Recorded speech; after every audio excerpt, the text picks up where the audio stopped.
যারা কলকাতায় আছেন তারা তো দাদা বৌদির নাম নিশ্চয়ই শুনেছেন। এখন তো সুদূর বাংলাদেশ থেকেও আমাদের কলকাতায় এই দাদা বৌদির বিরিয়ানি খেতে কিন্তু প্রচুর মানুষ আসছেন। এছাড়াও এরকম অনেক কলকাতাবাসী আছেন যারা সময়ের অভাবে বা দূরত্বের জন্য দাদা বৌদিতে এসে বিরিয়ানিটা এনজয় করতে পারেন না। সেজন্য মন খারাপ করার কোনো কারণ নেই, এই রেসিপিটা ফলো করলে আপনারা একদম দাদা বৌদির মতো বিরিয়ানি বাড়িতেই মানিয়ে নিতে পারবেন। আমি শেফ অতনু, আপনারা দেখছেন অতনু রান্নাঘর। তাহলে আর কথা না বাড়িয়ে রান্নাটা শুরু করা যাক। দাদা বৌদি বিরিয়ানি বানানোর জন্য সবার প্রথম আমরা চালটাকে ভালো করে ধুয়ে নেব। আমি এখানে বাসমতি চাল নিয়েছি। এটা কোনো ব্র্যান্ডেড নয়, আপনারা চাইলে ইন্ডিয়া গেটও কিন্তু ব্যবহার করতে পারেন। চালটা একটু আমাদের হালকা হাতেই ধুয়ে নিতে হবে। খুব বেশি প্রেস করে ধুলে চালগুলো কিন্তু ভেঙে যাওয়ার সম্ভাবনা থাকে, তাই আমি যেভাবে ধুচ্ছি আপনারাও সেইভাবেই ধুয়ে নেবেন। এরপর আমি চালটা ততক্ষণ ধুয়েছি যতক্ষণ না জলটা ঠিক এরকম পরিষ্কার হয়ে এসছে। এরকম জলটা পরিষ্কার হলেই জেনে রাখবেন চালটা কিন্তু খুব ভালো করে ধোয়া হয়ে গেছে। এবার চালটা প্রায় ৪৫ থেকে ১ ঘন্টা আমাদের ভিজিয়ে রাখতে হবে। এরপরের স্টেপে আমরা দাদা বৌদিতে যেরকম গরম মশলাটা বানানো হয় ঠিক একইভাবে আমরাও গরম মশলাটা বানিয়ে নেব। আর গরম মশলা বানানোর জন্য আমাদের লাগছে দারচিনি, জায়ফল, সাজিরে, লবঙ্গ, জয়িত্রী, এলাচ আর কালো মরিচ। তাই আমাদের চালটা ভেজানো হয়ে গেছে আর গরম মশলাটাও বানানো হয়ে গেছে। এবার আমরা একটা মিশ্রণ বানিয়ে নেব। মিশ্রণটার জন্য লাগছে আমাদের মোষের দুধ, তার মধ্যে আমরা দিয়ে দেবো কিছুটা খোয়া মানে খোয়া ক্ষীর, খুব সামান্য এলাচ গুঁড়ো। একবার ভালো করে মিশিয়ে দিয়ে এটা আমরা রেখে দেবো পরবর্তী ইউজের জন্য। এরপরে আমাদের বানিয়ে নিতে হবে আদা রসুনের জল। এটা এমন কিছুই নয়, আদা রসুনটাকে মিক্সিতে ভালো করে পেস্ট করে একটা কাপড়ের মাধ্যমে ছেঁকে নিলেই এই জলটা আপনারা পেয়ে যাবেন। আর এটাও আমরা রেখে দেবো পরে ইউজ করার জন্য। এবার একটা ডেচকিতে আমি নিয়ে নিচ্ছি সাদা তেল। সাদা তেলটা যখনই দেখবেন একটু গরম হয়ে এসছে তখন আমাদের দিয়ে দিতে হবে তাতে তেজপাতা আর কিছু লম্বা করে কাটা পেঁয়াজ। আশা করছি আপনারা এতক্ষণে প্রত্যেকটা স্টেপই বুঝতে পেরেছেন। তাও আপনাদের সুবিধার জন্য আমি আরেকবার স্টেপগুলো বলে দিচ্ছি। সবার প্রথম আমরা রাইসটা ভেজেলাম, তারপর গরম মশলাটা তৈরি করলাম, তারপর দুধের মিশ্রণটা বানালাম, তারপরে আদা রসুনের যে জলটা সেটা বানালাম। এখন আমরা পেঁয়াজটাকে খুব ভালো করে ভেজে নিচ্ছি।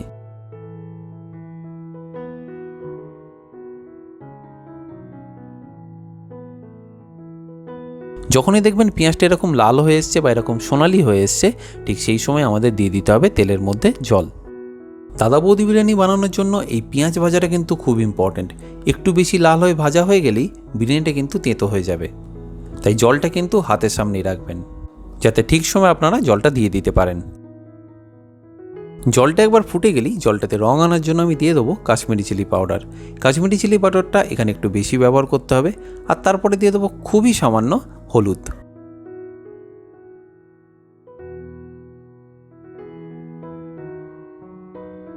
যখনই দেখবেন জলের কালারটা ঠিক এরকম চলে এসছে তখনই বিরিয়ানির আলুগুলো এই জলের মধ্যে দিয়ে দিতে হবে।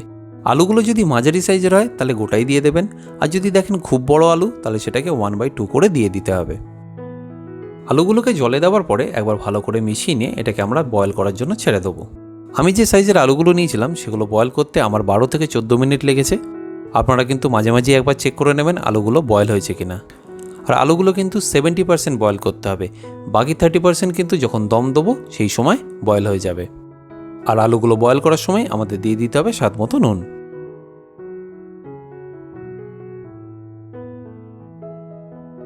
যখনই দেখবেন আলুগুলো ভালো করে বয়েল হয়ে গেছে এবার একে একে আলুগুলোকে তুলে নেবো।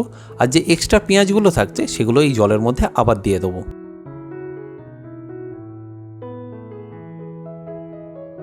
এবার এই একই পেঁয়াজ ভাজার জলেই আমি দিয়ে দেবো মাটনগুলো। মাটনের সাইজগুলো দেখে নিশ্চয়ই বুঝতে পারছেন এটা কিন্তু বেশ বড়। দাদা বৌদিতে যে সাইজের মাটন নেওয়া হয় 180 থেকে 190 গ্রাম, আমি ঠিক একই সাইজের মাটনগুলো নিয়ে নিয়েছি। এবার এই জলের মধ্যেই মাটনগুলোকে সেদ্ধ করে নিতে হবে। আর সেদ্ধ করার সময় আমাদের দিয়ে দিতে হবে আমরা যে আগে থেকে বানিয়ে রেখেছিলাম আদা রসুনের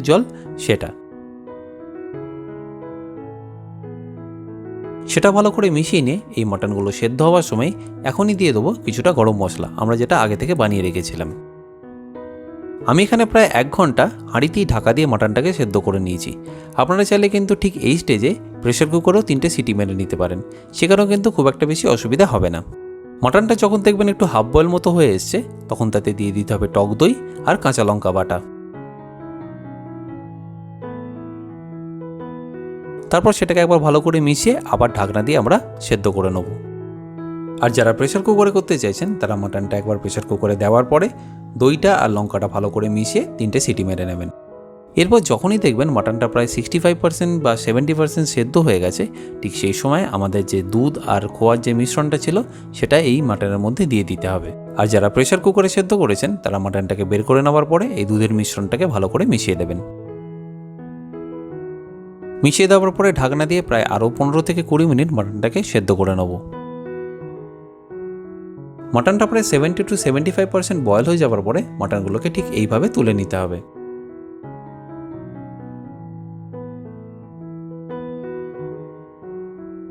মটনটাকে তুলে নেওয়ার পরে গ্রেভিটাকে আমাদের আরেকটু ফুটিয়ে নিতে হবে। তারপরেই দেখবেন এরকম একটা সুন্দর কালার চলে এসছে। এবার এটাকে তুলে আমাদের সেপারেট রাখতে হবে। মাংস আর গ্রেভিটা আলাদা করে সরিয়ে রাখার পরে আমাদের ঠিক এই সময় বিরিয়ানির জলটা বসিয়ে দিতে হবে। হাঁড়িতে বিরিয়ানির জলটা যতক্ষণ গরম হচ্ছে সেই হাঁড়ির ঢাকনার ওপরে আমাদের দিয়ে দিতে হবে দারচিনি, লবঙ্গ, কালো মরিচ, এলাচ আর নুন।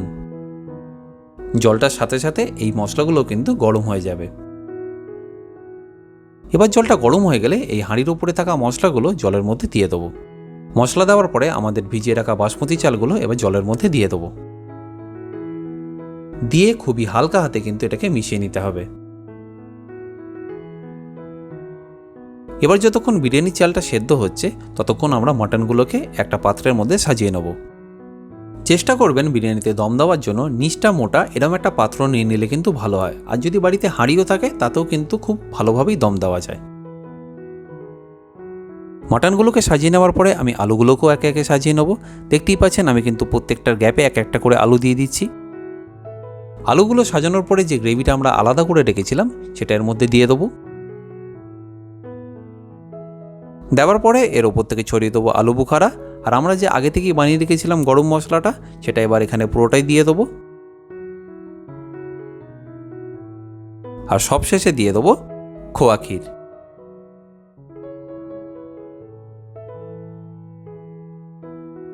মাটনগুলোকে ভালো করে সাজানো হয়ে গেলে সেই পাত্রটাকে একটা গ্যাসের উপরে তাওয়া বা চাটুর উপর রেখে দিতে হবে। এতক্ষণ আমাদের রাইসটাও রেডি হয়ে গেছে। আর একটা জালির মাধ্যমে তুলে পুরো রাইসটাকে আমাদের এই মাটনের উপর দিয়ে দিতে হবে। এই বয়েল করা চালটা যখন হাফ দেওয়া হয়ে যাবে তখন একটা কিছুর মাধ্যমে পুরো হাঁড়িতে ছড়িয়ে দিতে হবে।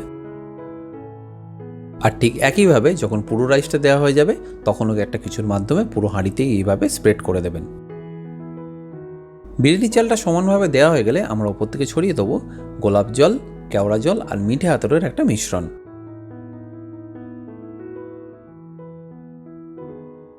আমি এখানে দম দেওয়ার জন্য সিলভার ফয়েল ব্যবহার করলাম। আপনারা চাইলে হাঁড়ির মুখে মাখা আটা লাগিয়ে ঢাকনাটাকে কিন্তু খুব ভালো করে এঁটে দেবেন।